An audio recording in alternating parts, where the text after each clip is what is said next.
Okay, here's your demo for making mugs. I'm going to take you through how to make slabs and then how to create a handle very easily. So what I'm going to do here is slide you back. What I do first is take some of my clay and roll out a slab. And if you're like, I don't have a rolling pin, you can do what I posted a video about how to do this. You can take your clay and flatten it out generally, and then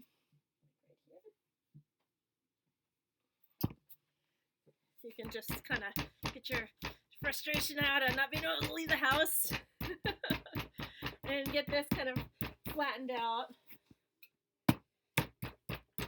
You can also hit this with your rolling pin if you want to do that. Then you can pick it up and throw it kind of at you as you're throwing it down on the table. And this takes a little bit of practice, but if you, hopefully I'm not going to, but you can see it, as I'm throwing it at myself like this, I'm spreading it out on the table because I'm coming at myself. You can see it smearing as it hits the table, and it gets a little larger. So you can do that, and then you can occasionally check it by slicing off a little piece of it and saying, okay, well, it's about that thick. That's still pretty thick for a cup. So I need to roll it out a little bit more. Another technique you can use, like I have a rolling pin here that I could roll it out, and you can see this slab is still pretty darn thick. So to get it thin and to get it even, you can do something like take 2 sticks and lay them on either side of this, and if you have a rolling pin or an empty bottle of wine, just be careful, you can roll on top of the sticks, and this will actually make this slab all the same height as the sticks are. But if you don't have sticks, which most people don't, I'll show you a trick.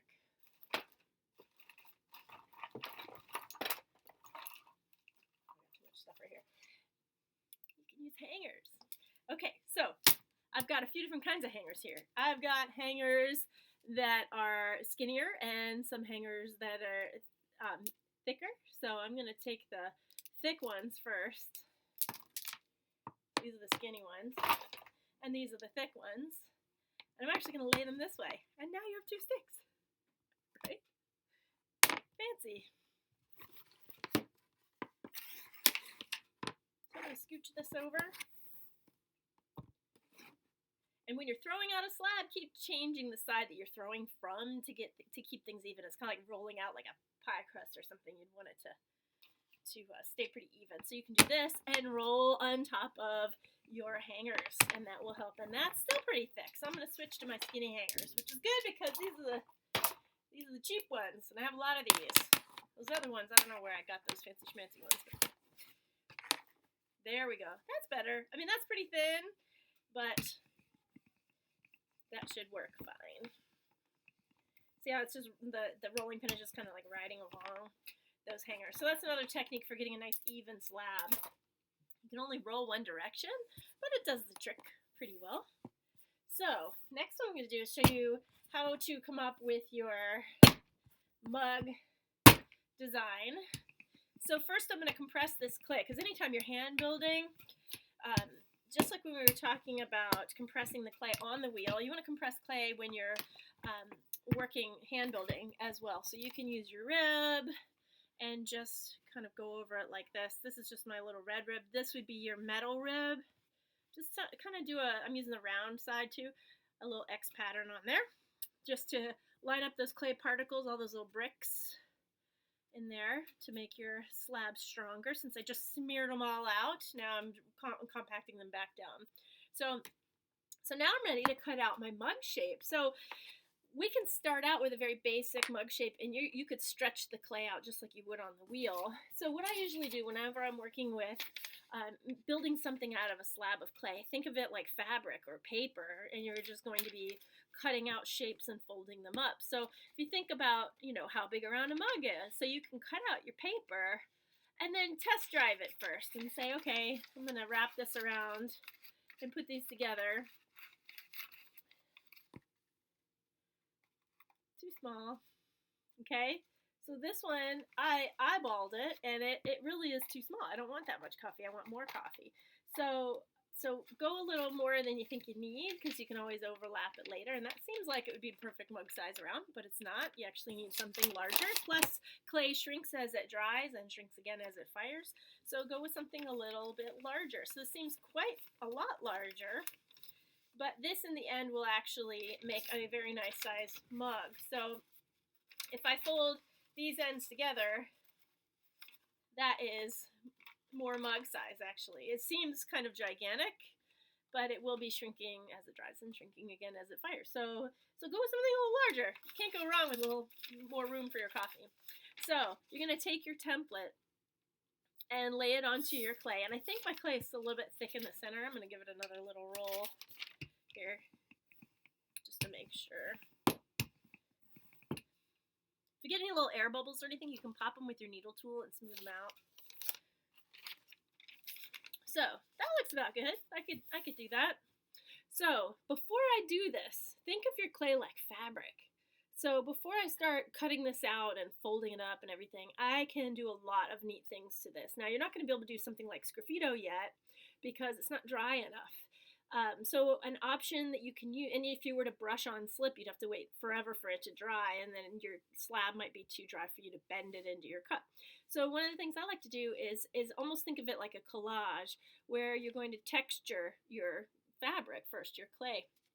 So you can use things like rubber stamps. So this is a pretty nice one. So I can stamp this into the clay like this. And I could use a repeating pattern over and over again if I wanted to, you know, like an up-down kind of pattern all over. You can hear everybody upstairs.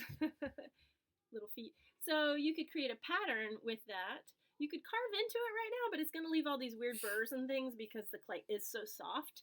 You could, not that you want to run to the store right now, but if you have, let's say, a fabric that's patterned already, that the pattern is raised, or some paper at home when the pattern is raised, I've got this. When you go to the cake decorating section at Michael's, they have all kinds of neat texture mats and rolling pins and things like that. And this is pretty nice when you roll this across the clay. You can get a pattern like this. And what's really nice about that is you could go back with something like a end of a paintbrush and put dots in that. Oh, that was a wet paintbrush, I guess. Gross.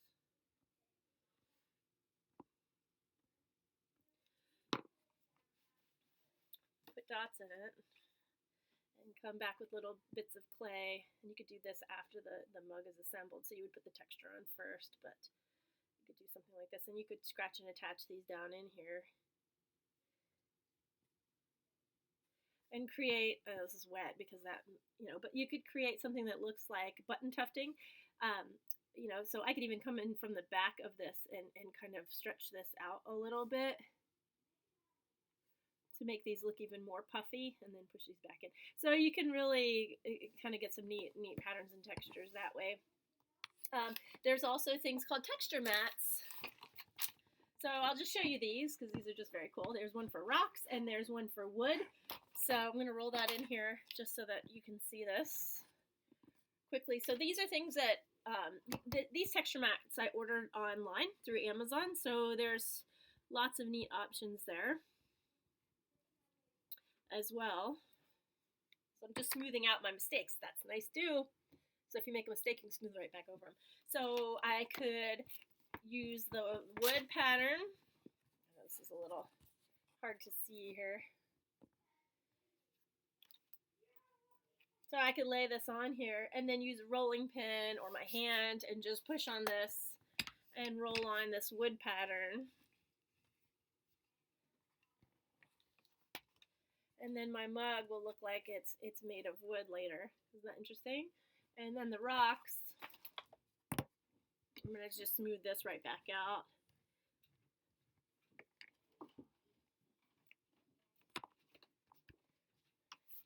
For rocks, you can press a little harder. Now, if you're finding that you're using a rubber stamp and it's sticking and it's getting stuck in your clay, you can actually use cornstarch or flour, just like you would if you were baking, to act as a release. So sometimes I have some cornstarch around. This one looks very cool. You can see that. That's really nice. So you could really make something look like it's a rock wall. And you don't even have to do the whole mug that way. You could just pattern a portion of it that way.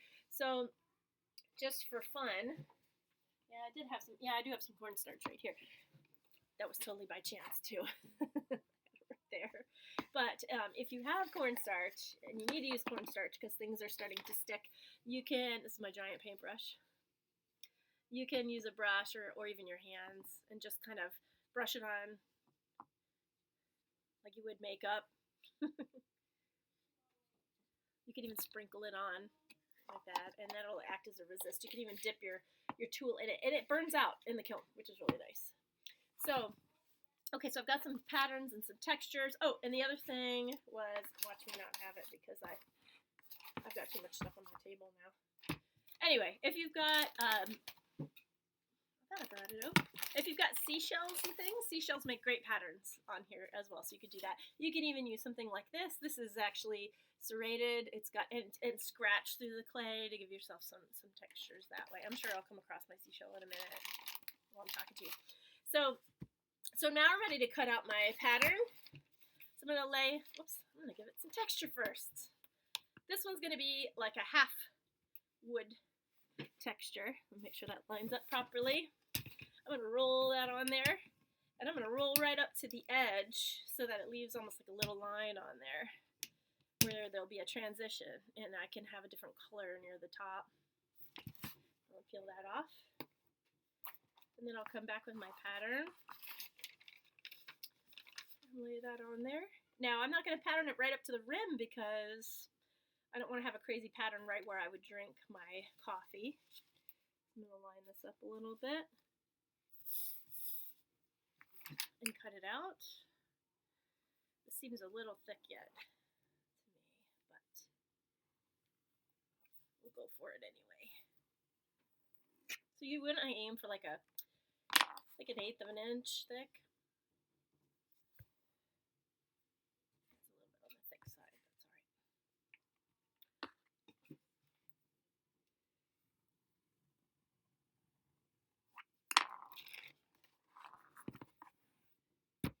Okay, so you see it's a little thicker in the center here.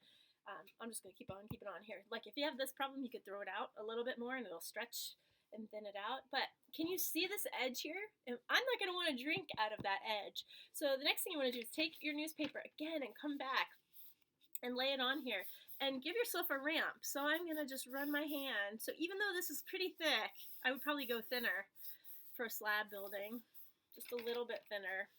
So it's not too heavy with your coffee in it. You can see when I lift this up, it magically looks thinner. It's the same thickness. I just gave it a ramp on the front edge, which is going to make this so much better to drink out of.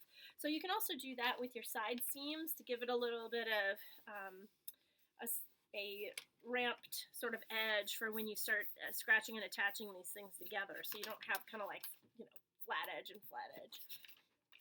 So next what I'll do is pick this up. And I'm working on top of masonite. I used to work on top of canvas a lot in my studio, and I just find that the masonite's working better for me for right now. So I am going to stand this up and bring this around. Curve it into your shape. This is gigantic, isn't it? And I'm going to overlap my seam a little bit. So you see my ramp that I made there? I smoothed out my texture a little bit. I could put that back a little later, but I want to overlap this. I'm not going to meet it edge to edge because then I'll have kind of a spot where it's going to want to crack. So I'm going to overlap those just a little bit, and I'll scratch and attach right there. So I'm going to actually put in my scoring and slipping.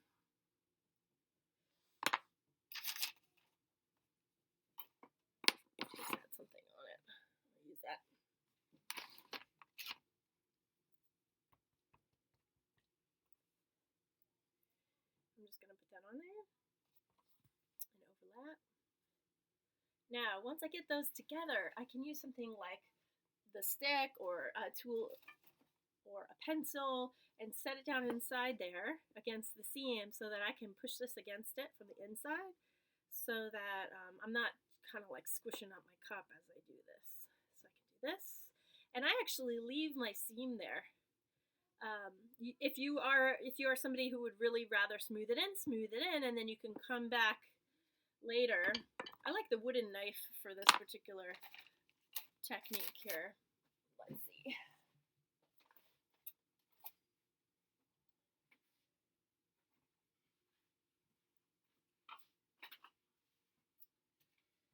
So with your wooden knife, you can use the curvy edge like a thumb and smear up from the inside. See, I'm supporting on the outside. It's kind of like throwing pots. You're smoothing, you're compressing, you're supporting from the outside of the pot. And you can see now the rim on that is much nicer and would be much nicer to drink out of. This thing is a monster. It really is big. That's okay.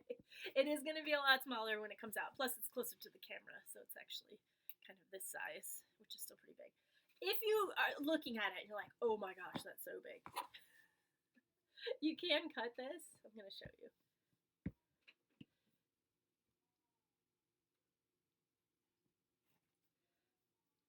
I don't know if you see the sign behind me.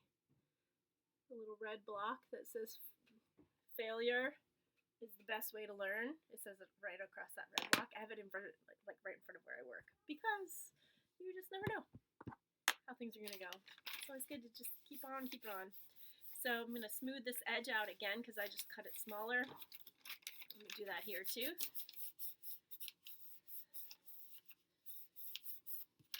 I'm going to stand this guy back up. Oh, that's better. Scratch and attach.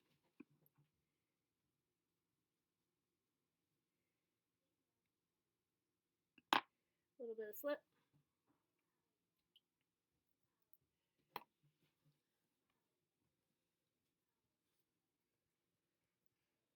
You can hold your tool on the inside like this to smooth your out, to just kind of gently push that seam together.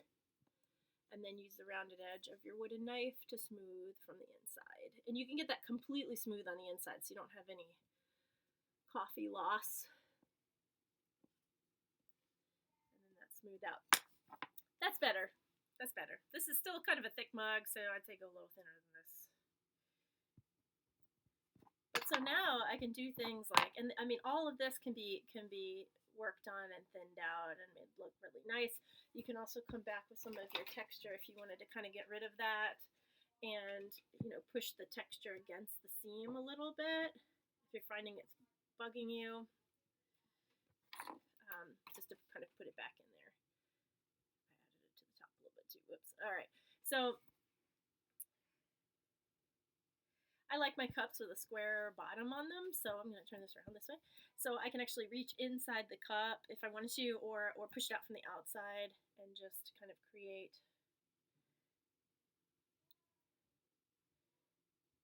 .4 feet like this. Turn it over for a second.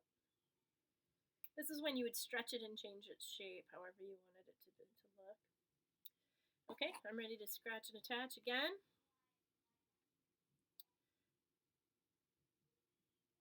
I am going to make a little surprise on the bottom of my cup for anybody loading the dishwasher. So I'm going to thin this out a little bit. Sorry, it's loud.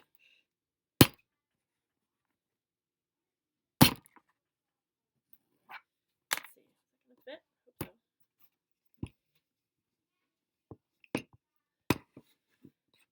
So I'm going to take my wood texture again and lay it on this slab. Put some texture on that. And then I'm going to turn it over. So there's my wood texture. I'm going to put that face side down. And then when I turn this over to attach this on here, what's going to happen is when somebody's loading it into the dishwasher, they're going to pick it up and it's going to have this wood texture on the bottom, which is really nice. So if you have any evening to do, you can tap it on the table.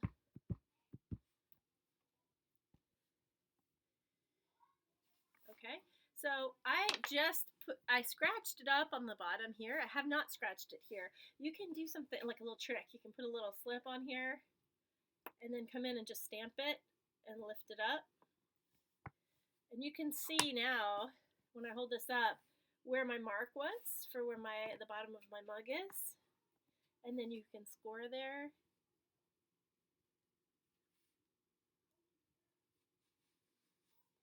I'm going to rescore this just a little bit. Add a little bit of slip and connect those together. Once you've got them connected, you can then cut out around it. So I'm going to angle my tool just a little bit in as I do this.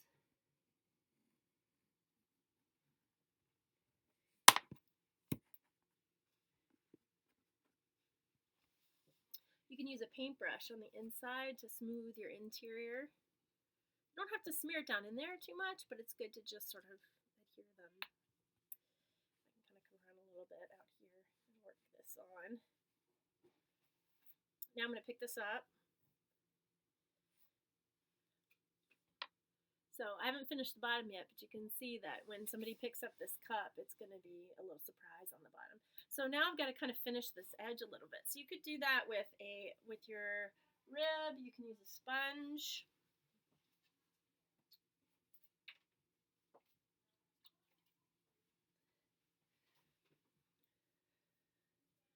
And just kind of finish the edge off a little bit with a little bit of a damp sponge in your thumb. Just finish that bottom edge off a little bit. Okay, so there's your basic mug shape. And any of this can be done as things are drying too. I wouldn't manhandle it too much because it will get misshapen really easily at this point. So kind of get it together and then sort of leave it alone. Okay, so now I would let this set up for a little bit, probably overnight. You know, you could cover it loosely, then add your handle, because if you add a handle now, the whole thing is gonna start to lean on you. So just after you've had a chance for it to dry, I've made mine a little thicker, which, oh, there's my seashell. See, I told you. So here, let me fix this really quick on my computer. Okay, so, you know, you could take a seashell, like something like this, and press that into the clay, too, for texture, if you have something like that around the house. So, for creating your handle, one of the easiest ways to create a handle, and a few of you did this in class already, is to roll out a carrot. So, take your hand at an angle like this, and start to roll. If it gets hollow on the inside, start over. You don't want that to happen, but you can give a little squeeze. And then start to roll. If it starts to flatten, you can roll it up on its side and push it down. We're going to be flattening it anyway in a minute. So kind of a long carrot, where it's wider at one end and skinnier at the other. It's like a little skinny carrot. Okay, you're going to hold this in your hand like this and throw this down onto the table. And what's going to happen is, my computer's doing it again. Low battery. Okay, so you can see I've got a flat side and a rounded side here. So now you've got two options. You can roll it with, you can make this into a handle with the rounded side out, or you can do it the other way and have it with the flat side out. Okay, and you can shape this. Now one trick I like to use, I'm going to just set this down. One trick that I like to use is to use a little piece of newspaper first to figure out where I want to have my handle. So I can take my piece of paper and say, okay, where do I want this to be? Do I want it to be, let's see, can you see this? Okay, do I want it, definitely not that big.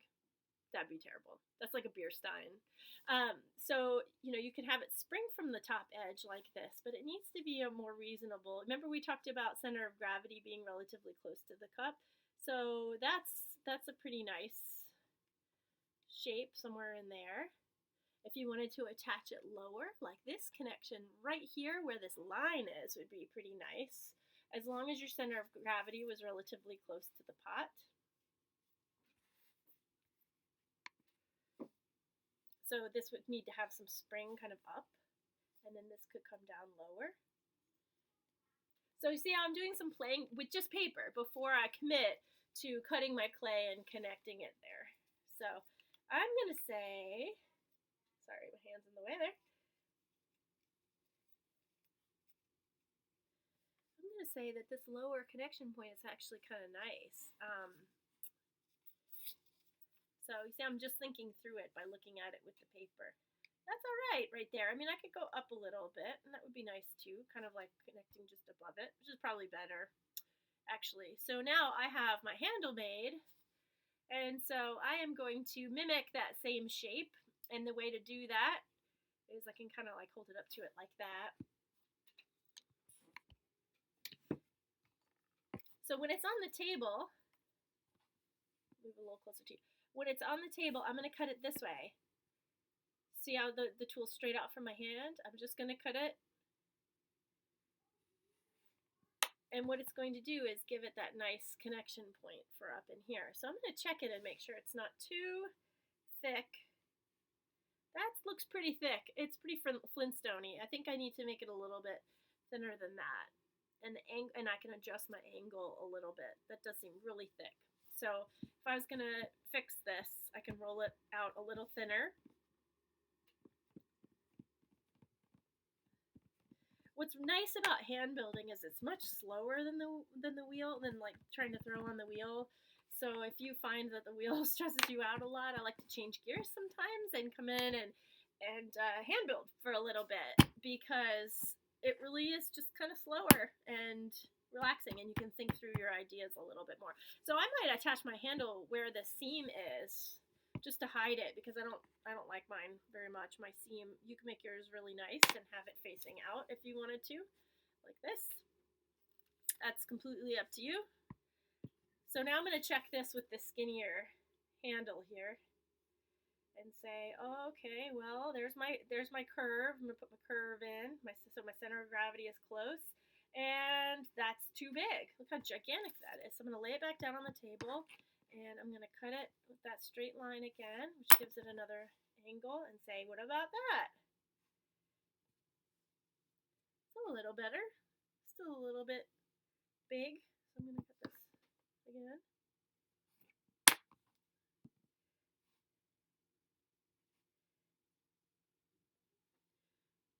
Better. Put a little curve right now. It's all right. It's kind of still big, but it's better than it was. So if I wanted to bring it in just a little more, maybe I'll cut the top and the bottom, just a hair, just to bring the whole thing closer to the cup. And I'm going to scratch and attach where they're going to go, right here and right here. And I'm going to score my handle, my little carrot handle.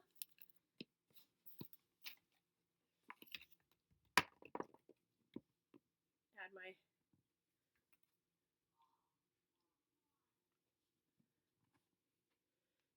connect that on there. I've got my thumb on the inside. Press and wiggle to get that really on there. You'll feel it grab. And if you can't reach into your cup, you can use your wooden knife on the inside to help, so you can push this against here. Now I've kind of manhandled this a little bit, so I'm going to smooth this out. And I'm going to go back. I'm going to dip my finger in water and go back and just give this a nice sweep.